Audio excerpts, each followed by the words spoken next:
A little while ago, Home Depot reached out and asked if I'd be part of their Home Depot Partner Program or their Home Depot Pro Spective program. Trying to get those names right. And of course I said yes, obviously. And this is one of the tools that I picked out. This is a Milwaukee 6955-20 dual bevel sliding compound miter saw. And it's to replace the one that I have that's wore out in my miter saw station. And my initial thought when seeing this thing in person is these things just get bigger and bigger and bigger and bigger. Miter saws have gotten huge. I thought the one that was in my miter saw station was huge, but this one looks a little bit bigger. Good or bad, who knows? We'll find out. Hopefully it's going to be everything that I expect it to be. So what's interesting, let me actually bring you in closer because I want to show you this right here, this dust shroud. Probably the most interesting feature to me is this dust shroud here, this dual setup dust shroud. And there's a harder piece of plastic here that comes down and kind of straddles the blade at the back side of the blade, right at the end of the cut. And this is all attached to the arm where the blade is attached, so it moves with it. Now this shroud kind of has an arch shape on the inside, so anything that comes through here is redirected gently back down. And once you plunge down, this whole shroud goes into this shroud. And this is what feels like a little bit thinner plastic, which I don't think it has to be anything major here. But this feeds down into this tube. This is kind of a dual-sided tube that straddles the main arm here, and this dual-sided intake exits with one exhaust right at the back side of this arm. Let me bring you to the other side to see that.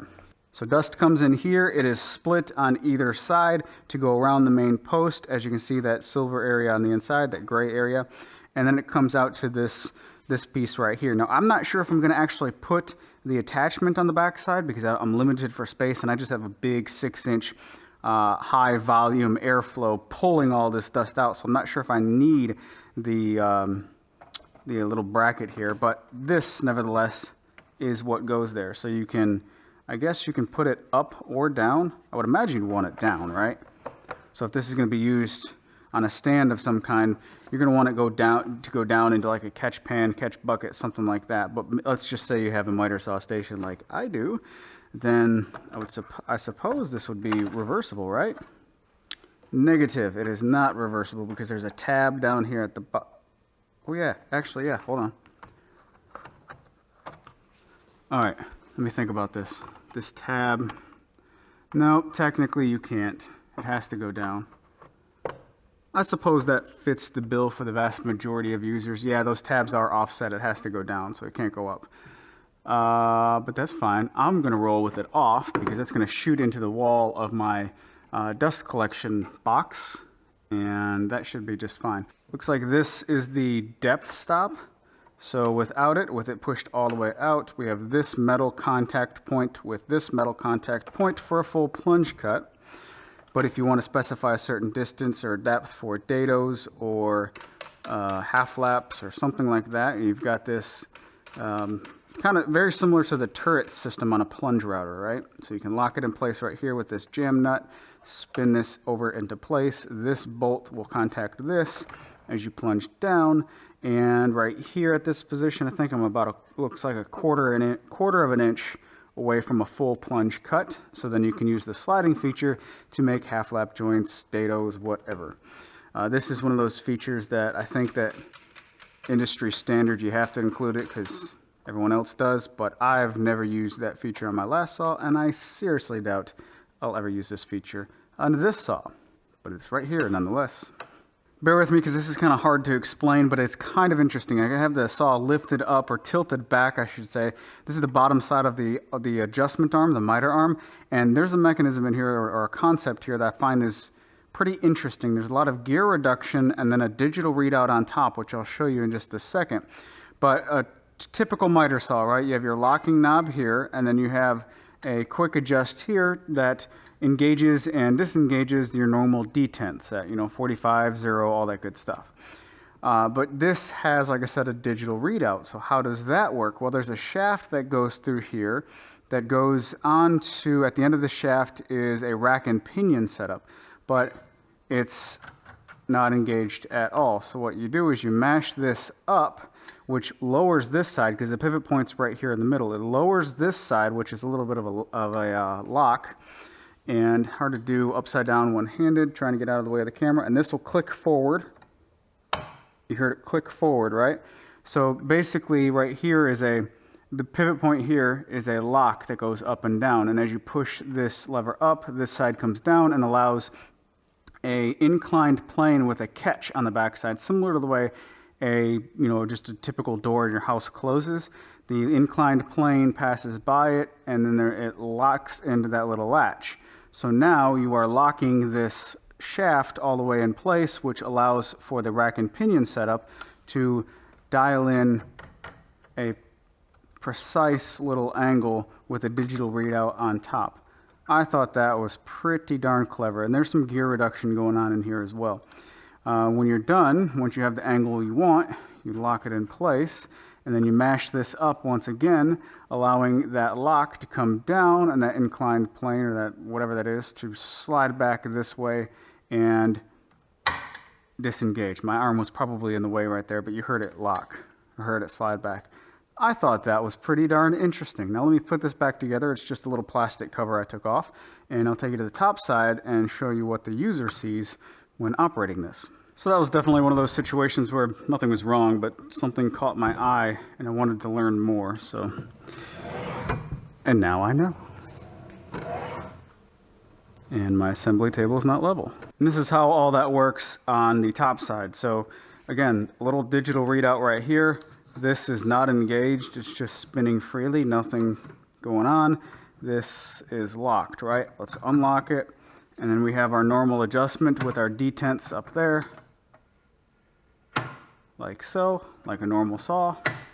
When you want some fine adjustment though, let's see how I did that. You pull this lever on the bottom side up, push this forward until it clicks, and then you have your digital readout here of your fine adjustment of the angles. A couple more things in the box. There's these little arms that go in here on the side to offer a little bit more material support, and some screws to connect them, but in my miter saw station they're pointless, so I'm not including them. And something that else is, in my opinion, borderline pointless is these clamps on the side.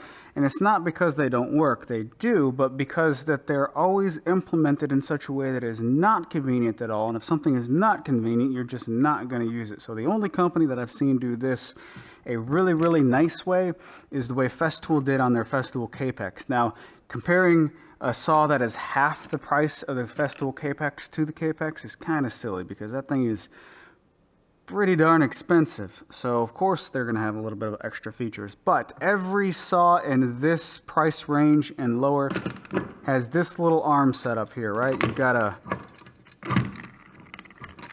vertical shaft on the back side that goes down into a hole over here. It allows you to straddle over the fence. You can lock it in place like so, and then what you can do is swing this over your material and clamp it down. Clamping it down is where the ball is dropped, where it's just not convenient at all, because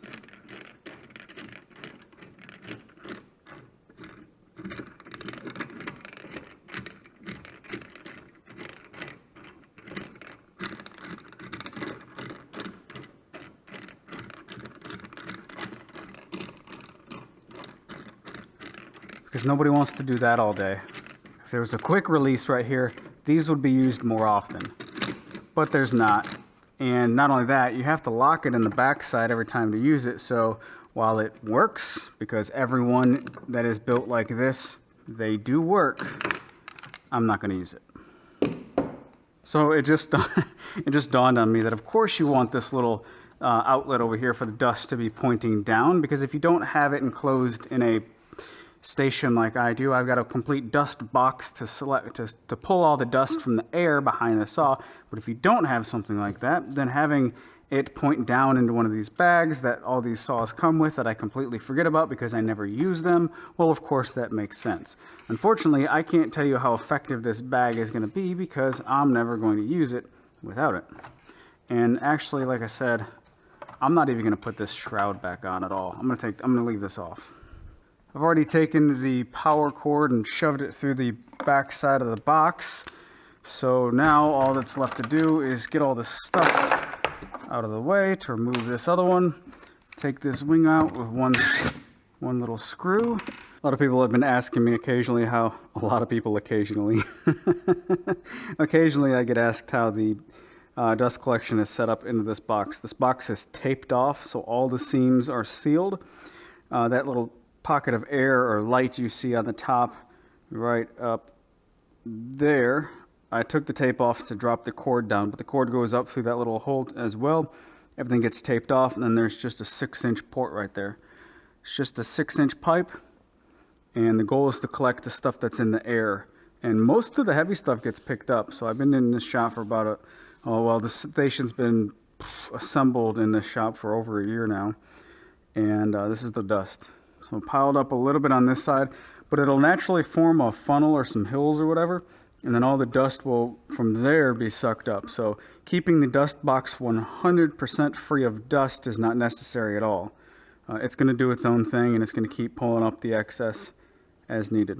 I had to do a little bit of changing with the pieces in the back here to make the new saw fit, but no big deal. This is actually changing it back to the way the initial plans are, the way I had initially built it in the last shop. I did some kind of goofy stuff when I installed the miter saw station in this shop, but we're finally back to the original, cleaned it up real nice, and taped off the first hole that was in the back, or the original hole. This was a 6-inch diameter dust collection port from the bottom, but now we are coming through the top.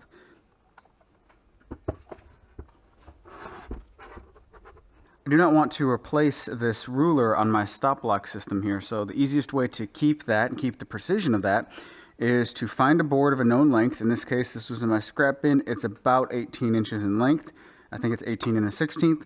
So I set the stop block to this dimension and then position the saw so that left and right, so that it's at the end of this board, which the saw blade itself is centered in this opening, but it's interesting that the right side of this whole saw setup, I think because it can go to 60 degrees this way, is kicked off a little bit further to the right. So the feet of this saw are not centered in this opening, but the actual blade is centered in the opening. It's like a little optical illusion. I'm so used to the other saw in here.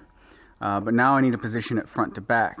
I lost a clip of positioning the saw front to back, but basically you want the saw fence to be 1/2 of an inch in front of the station fence, and that is so if any board if a board has a little bit of a bow to it or a twist, then it's not going to affect registration on the saw. What matters is the material contacting the saw fence nice and flat. The rest of it doesn't matter. So to make sure nothing else is in the way, position the saw fence just about a 1/2 inch forward from the miter saw station fence, and you can still use the stop block on the miter saw station. This one's going to be a little bit easier to bolt down than my last saw because it has a hex indentation for one of these mounting holes. So a regular 5/16/18 thread bolt, drill some holes, plop it into place, and now I can do all the leveling up top and then tighten it down from below. All right, I got it all locked down, and I want to show you the quickest and easiest route I've ever found to level a miter saw with an adjacent work surface, right? So first off, you position the saw the way you want it, you drill your hole, put the bolt in, so now the position can't change, but you can change the elevation, right? And then you use some nice dense hardwood shims. This is hard maple, and you can see the compression right there from the last time I used this piece. But the harder the better, and you want to use these shims to lift up each side and slide a shim in as close as you can to the bolt on all 4 of the feet. Then you position it with the shims just sitting in place so that this surface, the table of the saw bed surface, is about 1/8 of an inch higher than this surface. Then you put your nut and washer on the bottom side and bolt it down, compressing that shim until you come down to the absolute perfect height. That compression, as you're tightening it down, means that it's a very high. It's very unlikely for that to compress even more to affect this long term, and it'll lock everything into the absolute perfect height. So set this so that your saw is low when it's sitting in place. set your shims so the saw is high before you bolt it down, and then use the bolts to bring it down to the exact height necessary. And of course, you're gonna have to do front and back as well, making sure you take your measurements out here as well as back there to get everything nice and level. One of the cool things about this saw that I unfortunately can't use in this situation is the fact that it can make a 60-degree cut. This miter can open up all the way to 60, but I can't do it here. On the left-hand side, it goes all the way to 55 on this gauge, but this dial and this digital readout says 55.9, so we can get really close over there. But on this side, I'm running into the station itself. So boom, we're bottoming out up against this drawer at 57.3. I could actually open this up and get a little bit further, but I'm still at 58.4, 58.5 degrees. So not quite a 60-degree cut, but the way the rest of my shop is set up, that's okay. I can make that 60-degree cut elsewhere. It's just a pretty handy feature to have on a miter saw, being able to cut at 60. On the handle is a button for a light. And it's actually two lights, one on either side of the blade, and it's kind of diffused light, so there's no harsh shadows, which is kind of nice. You can really see your marking line. In my shop is pretty well lit up and pretty well illuminated, so I don't know if I'll use that. But if you're taking this saw into a dark situation, you'll always be able to see your line, which is nice.